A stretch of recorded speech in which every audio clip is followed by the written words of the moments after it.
સ્થાનિક સ્વરાજ્યની ચૂંટણીને લઈને આમ આદમી પાર્ટીએ કમર કસી છે અને આને લઈને રાજકોટ ખાતે વિસાવદરના આમ આદમી પાર્ટીના ધારાસભ્ય ગોપાલ ઇટાલિયા દ્વારા એક પત્રકાર પરિષદ કરવામાં આવી અને આ પત્રકાર પરિષદ દરમિયાન આમ આદમી પાર્ટી કયા કયા મુદ્દાઓને લઈને લોકો વચ્ચે જવાની છે, કઈ રીતની લડત ચલાવવાની છે, શું તેમનો એજન્ડા છે તેને લઈને તેમણે વાત કરી. સાથે તેમણે ભારતીય જનતા પાર્ટી ઉપર પણ ચાલુ પ્રેસ કોન્ફરન્સ દરમિયાન પ્રહાર કરવાની શરૂઆત કરી હતી. તેના કારણે રાજકારણ ગરમાયું છે. હવે સ્થાનિક સ્વરાજ્યની ચૂંટણીને લઈને ગણતરીનો સમય બચ્યો હોય તેવી સ્થિતિ નિર્માણ પામી છે. પડઘમ વાગવાની શરૂઆત થઈ છે.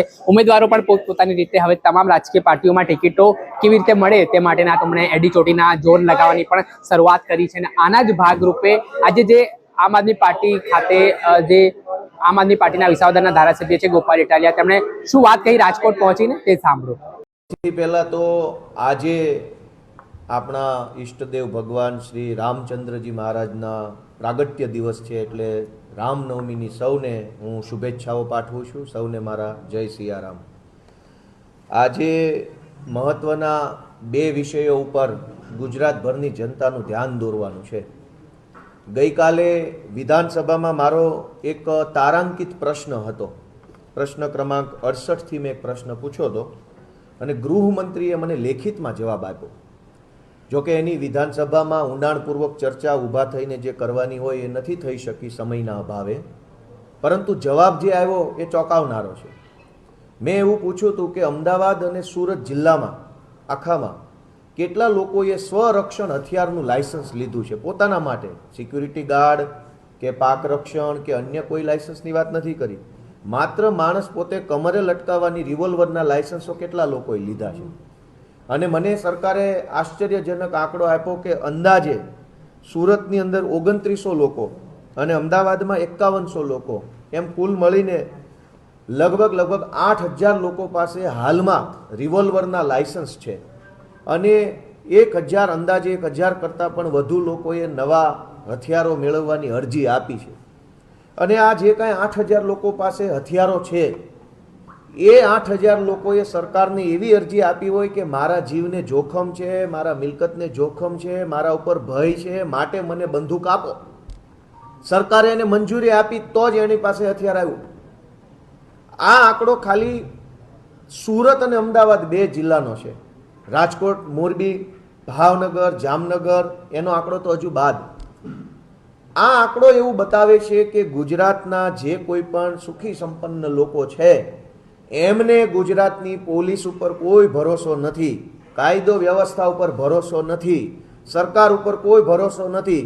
એમને પોતાના કમરે રહેલી રિવોલ્વર ઉપર જ ભરોસો છે. કેમ કે જો એમના ઉપર ગુંડાઓ, લુખ્ખાઓ, લફંગાઓ, બદમાશો કોઈ હુમલો કરશે તો પોલીસ કે સરકાર એમને નહીં બચાવે. એમને એટલે જ પોતે રિવોલ્વર રાખીને ફરે છે કે મારું રક્ષણ હું પોતે કરીશ, મને કોઈના પર ભરોસો નથી. અને જો સરકાર પણ એવું માનતી હોત કે લોકોની સુરક્ષાની જવાબદારી સરકારની છે, તમારે પોતે ચિંતા નથી કરવાની, તો સરકાર આ રિવોલ્વરના લાયસન્સ આપવાના બદલે વટથી એમ કહેત કે કોઈ જરૂર નથી લાયસન્સની, જાઓ બિંદાસ ફરો રાજકોટની, અમદાવાદની, સુરતની બજારમાં, કંઈ થાય તો અમારા ઇન્સ્પેક્ટરો બેઠા છે.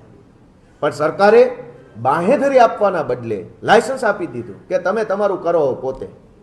આ તો 8000 લોકો છે અને આ તો બે જિલ્લાના છે. મારું એવું માનવું છે કે ગુજરાતમાં લગભગ 1 લાખ લોકો અંદાજે રિવોલ્વરના લાયસન્સ લઈને ફરતા છે. મારો આવો અંદાજ છે, કદાચ આંકડો વધુ હોય અથવા ઓછો પણ હોય. પણ ગુજરાતમાં ગન કલ્ચર જેવું યુપી બિહારમાં ગન કલ્ચર છે કે દરેક માણસ કટ્ટા લઈને રખડે છે અને ગમે ત્યારે ભડાકા કરે. આ પરિસ્થિતિનું નિર્માણ કેમ થયું કે લોકોએ લાયસન્સો લઈને, હથિયારો લઈને ફરવું પડે છે? આટલી મોટી પોલીસ શેના માટે છે? તો આજે હું એ તમને બતાવવા આવ્યો છું કે પોલીસ લોકોના રક્ષણ માટે નથી, પોલીસ લોકોને સુરક્ષા આપવા માટે નથી. પોલીસનો આખા ગુજરાતમાં ઉપયોગ માત્ર અને માત્ર આમ આદમી પાર્ટીના નેતાઓને પકડવા, ધમકાવવા, ડરાવવા, જેલમાં પૂરવા, એમને જેલમાં પૂર્યા પછી પણ તકલીફો આપવા માટે આખા ગુજરાતમાં પોલીસનો ઉપયોગ થઈ રહ્યો છે. જનતાને ભગવાન ભરોસે છોડી દેવામાં આવી છે. જનતાનું જે થવું હોય થાય, બુટલેગરો જે કરવું હોય તે કરે, ડ્રગ્સનું જે થવું હોય થાય. પોલીસ આખા ગુજરાતમાં માત્ર એક જ કામ કે આમ આદમી પાર્ટીનો કાર્યકર નેતા હોય તો એને પકડીને જેલમાં પૂરો. ગઈ તારીખ 13મી માર્ચના રોજ સાબરકાંઠામાં અમારા આમ આદમી પાર્ટીના કાર્યકર્તાઓને ઘરે જઈને 3 કલાક સુધી સાબરકાંઠા પોલીસે ધમકી મારી, એના મોબાઈલ ચેક કર્યા, લેપટોપમાંથી ડેટા કાઢ્યો કે તમારા આમ આદમી પાર્ટીના ઉમેદવારો કોણ કોણ છે, સ્થાનિક સ્વરાજની ચૂંટણીમાં એનો ડેટા આપો. 13મી માર્ચે ધરમપુર પોલીસ દ્વારા પણ ધરમપુરની અંદર અમારા આમ આદમી પાર્ટીના જે હોદ્દેદારો છે એમના ઘરે જઈ એમના લેપટોપ મોબાઈલ ચેક કર્યા અને કીધું કે તમારા ઉમેદવારોનો ડેટા અમને આપી દો, નહીંતર તમને અમે આમ તેમ કરી નાખીશું. 13મી માર્ચે વાંસદાની અંદર અને અમદાવાદમાં પણ અમદાવાદ પોલીસ ને વાંસદા પોલીસ દ્વારા અમારા કાર્યકર્તાઓને ધમકી મારવામાં આવી ઘરે જઈને, અને ત્યારબાદ પોલીસ સ્ટેશને લઈ જઈ 4 કલાક બેસાડી રાખવામાં આવ્યા અને કીધું કે આમ આદમી પાર્ટીનો બધો ડેટા અમને આપી દો. 14મી માર્ચે પાલનપુરની અંદર અમારા આમ આદમી પાર્ટીના જે હોદ્દેદારો છે એમના ઘરે જઈ પોલીસે એમનો પણ મોબાઈલ લઈ લીધો, ડેટા ચેક કર્યા અને તમારા ઉમેદવારોની યાદી અમને આપી દો અને તમને અમે જેમ કહીએ એમ કરો, નહીંતર અમે તમને ખોટા કેસમાં ફિટ કરી દઈશું એવી ધમકી મારી. 15મી માર્ચે સુરેન્દ્રનગર પોલીસે અને ચોટીલા પોલીસે સુરેન્દ્રનગર અને ચોટીલાની અંદર કાર્યકર્તાઓને પોલીસ સ્ટેશને બોલાવી ધાકધમકી કરી, ઘરે જઈને ધાકધમકી કરી, એમની પાસેથી પણ વિધાનસભા અને જે ડેટા છે કાર્યકર્તાઓનો ઉમેદવારોનો ડેટા દાબ દબાણથી માંગવાની કોશિશ કરી. 16મી માર્ચે નવસારીમાં, અમદાવાદમાં, નરોડામાં, બાપુનગરમાં અને એલિસ બ્રિજમાં આટલી જગ્યાએ પોલીસે એલિસ બ્રિજ, બાપુનગર, નરોડા, નવસારી, અમદાવાદ પોલીસે અમારા એ વિસ્તારના કાર્યકર્તાના ઘરે જઈ અને એમની પાસેથી ચૂંટણીને લગતો ડેટા માગી ધાકધમકી ચાલુ કરી. અને જ્યારે આ તમામ વિસ્તારમાં જ્યારે અમે પોલીસને પૂછ્યું કે આ તમારે અમારો ડેટા શું કરવો છે, તમે કોના કહેવાથી આવા કાળા ધંધા કરો છો, આવી દલાલી કેમ કરો છો, એવું જ્યારે પૂછ્યું ત્યારે દરેક પોલીસે કીધું કે અમારી પાસે કમલમમાંથી ડેટા માંગવાનું અમને સૂચન કરવામાં આવ્યું છે. આખા ગુજરાતની પોલીસનો ઉપયોગ માત્ર આમ આદમી પાર્ટીના નેતાઓની પાછળ થઈ રહ્યો છે. પબ્લિક રામ ભરોસે છે, પબ્લિક ભગવાન ભરોસે છે, એટલે પબ્લિક હથિયારોના લાયસન્સ કઢાવવા લાગ્યું છે.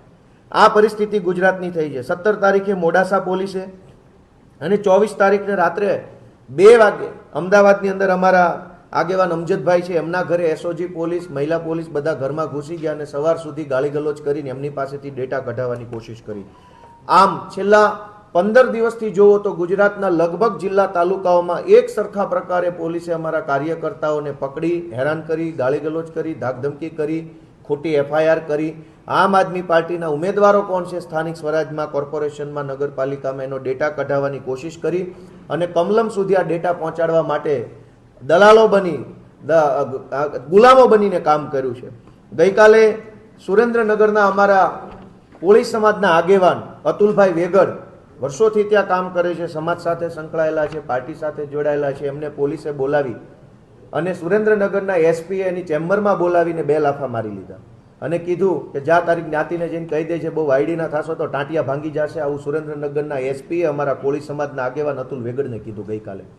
એની સાથે સાથે અમારા લોહાણા સમાજના આગેવાન કમલેશભાઈ કોટેચા પણ ત્યાં કામ કરે છે. ગઈકાલે સુરેન્દ્રનગરના એસપીએ એને પોતે ધમકી મારી ચેમ્બરમાં બોલાવીને અને એણે એમ કીધું કે અમને ભાજપનો સપોર્ટ છે, તું બહુ ભાજપની વિરુદ્ધમાં વધારે પડતું બોલીશ તો તારો સુરેન્દ્રનગરની બજારમાં વરઘોડો કાઢવામાં આવશે, એટલે તું તારી મર્યાદામાં રહેજે. દીપકભાઈ ચેહલા છે અમારા આગેવાન અને કુણાલભાઈ શાહ છે, પત્રકાર છે, આરટીઆઈ એક્ટિવિસ્ટ છે. આ બધાને સુરેન્દ્રનગરના એસપીએ બોલાવી, ચેમ્બરમાં બોલાવી ધાકધમકી કરી, પોતે માર મારી, બીજા પોલીસવાળા પાસે માર મરાવીને એવી ધમકી આપી કે તમે આમ આદમી પાર્ટીનો ઝંડો લઈને નીકળ્યા છો એ બંધ કરી દેજો. કેમ કે આ અતુલભાઈ, અમારા કમલેશભાઈ, દીપકભાઈ આ બધાને હમણાં જ આમ આદમી પાર્ટી દ્વારા સુરેન્દ્રનગર મહાનગરપાલિકાના ઉમેદવાર જાહેર કરવામાં આવ્યા છે અને એમને પોલીસ એવું ધમકાવે છે કે તમે આમ આદમી પાર્ટી છોડી દો અને આમ આદમી પાર્ટીનું કામ કરવાનું બંધ કરી દો, નહીતર તમારા ઉપર ખોટી એફઆઈઆરો કરી અમે તમને જેલમાં પૂરી દઈશું. દોસ્તો, મારે જણાવવું છે કે પોલીસનો આ ધંધો છે. આ કામ કરવા માટે પોલીસના યુનિફોર્મ પહેરીને ફરીએ છીએ આપણે શપથ લીધી હતી તો આવા ધંધા કરવાની શપથ લીધી હતી.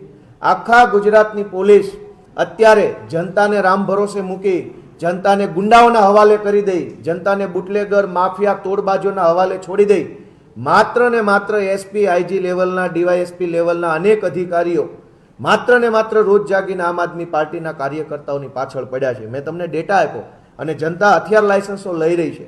આ પરિસ્થિતિની અંદર ગુજરાતભરની જનતાને મારી એક જ વિનંતી છે કે આમ આદમી પાર્ટી આંદોલનમાંથી નીકળેલી પાર્ટી છે. અમે લડાયક માણસો છીએ.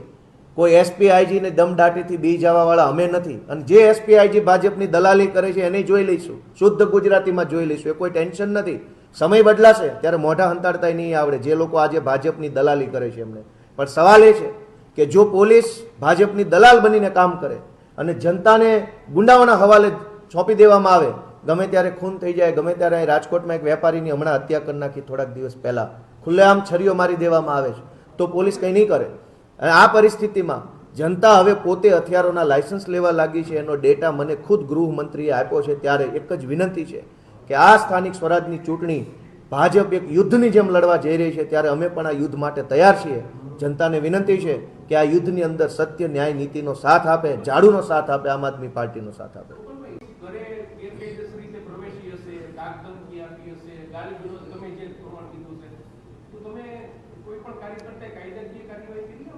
બધી જ જગ્યાએ અમે ફરિયાદ આપી છે, પણ અમારી ફરિયાદ ક્યાંય લેવામાં આવતી નથી.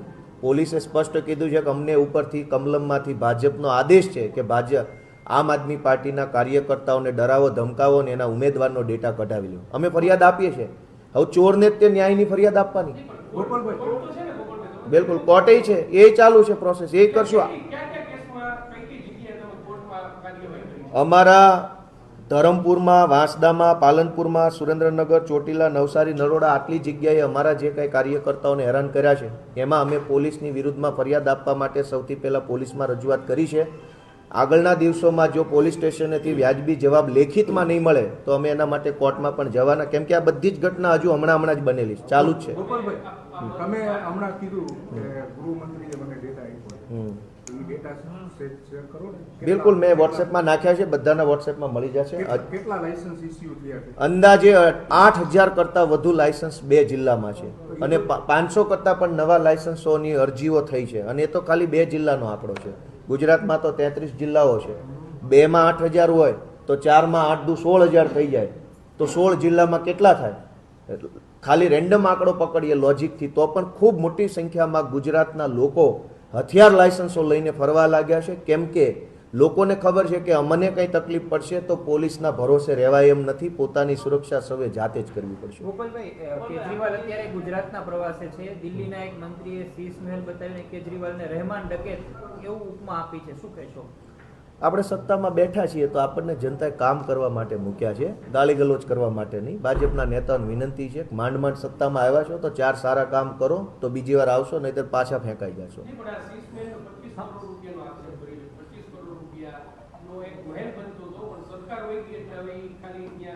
પ્રદર્શની તરીકે વાર્તા છે ભાઈ.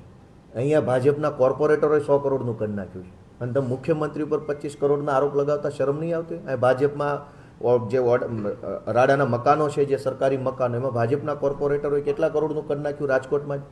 એ જ પાર્ટીના લોકો મુખ્યમંત્રી પર 25 કરોડનો આરોપ લગાવશે, શરમ આવી જોઈએ. રાજકોટ ભાજપના કોર્પોરેટરોને ખિસ્સા ખંખેરે તો 100-200 કરોડનો માલ કમાયા.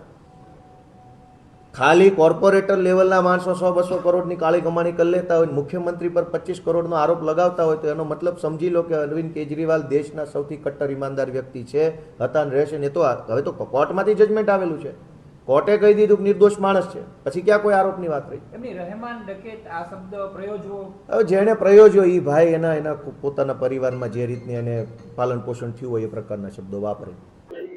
આપણે સાંભળેલા વિસાવદરના ધારાસભ્ય ગોપાલ ઇટાલિયા, તેઓએ અલગ અલગ મુદ્દાઓને લઈને સરકારને ઘેર્યા છે. વિધાનસભામાં પણ તેઓ આકરા જોવા મળ્યા હતા. ત્યારબાદ હવે ગ્રાઉન્ડ સ્તર ઉપર જે હવે સેમીફાઇનલ ગુજરાતની મનાઈ રહી છે, 2027ની જે વિધાનસભાની ચૂંટણી થવાની છે, તે પહેલા સ્થાનિક સ્વરાજ્યની ચૂંટણીમાં ખબર પડી જશે કે કઈ પાર્ટી કોણ કેટલું પાણીમાં છે. એ આવનારો સમય બતાવશે અને ગુજરાતની જનતા નક્કી કરશે. પરંતુ તમામ રાજકીય પાર્ટીઓએ હવે પ્રચાર પ્રસાર કરવાની શરૂઆત તેજ કરી છે. દર્શક મિત્રો, આવા જ વિડીયો જોવા માટે નવજીવન ન્યૂઝ જોતા રહો. વૈષ્ણવજન તો તેને કહીએ જે પીડ પરાઈ.